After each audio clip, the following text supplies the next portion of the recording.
America, my name is Irami O, Osei-Frimpongs, and you are watching the Black Athenians. I come to you every Friday wherein I talk about a quality of politics that you might not get everywhere. And I will tell you right now, you are not going to get this insight anywhere in these United States, except for on this show. So you're going to have to send it out to all your friends or whatever, because it's going to be unlike anything you've ever seen.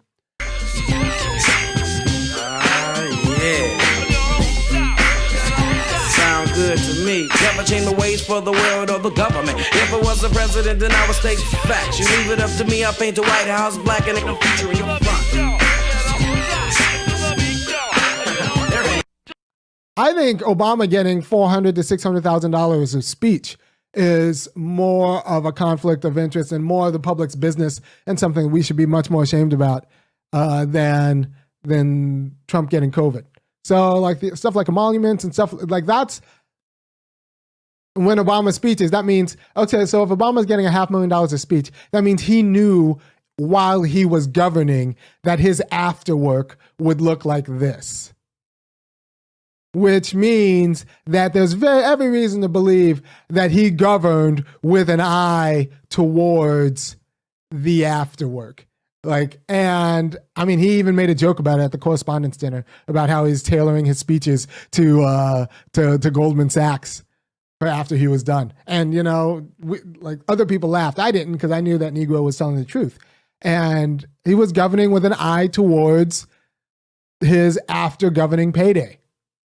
And he got his after governing payday. So I don't know. Our vote was to make him rich. That's all we did for that guy. Anyway, but so that should concern us, because that's actually a problem with his institutional responsibility. Is he accountable to us, or is he accountable to his bank account? Because we have all of these conflict of interest agreements based on what you've done in the prior and your current business dealings, not like futures. But that's what was going on. I mean, in 2010, he was looking at his 2020 payday. And his 2020 payday is, pretty good. I mean, he got a $15 million mansion. So I don't know. We got to think about that in terms of what really constitutes a conflict of interest. I mean, choice is only one half of the game.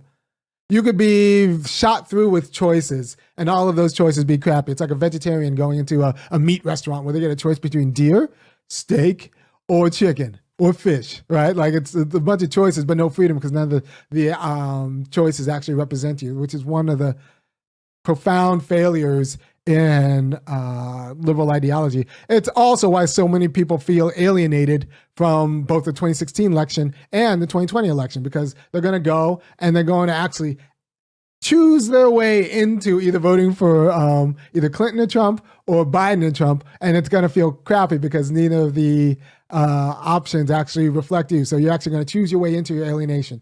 That's not freedom. So real freedom is going to we're going to have to talk about the primary politics, and real freedom entails what is screwed up so that these people are the ones who get into the ballot.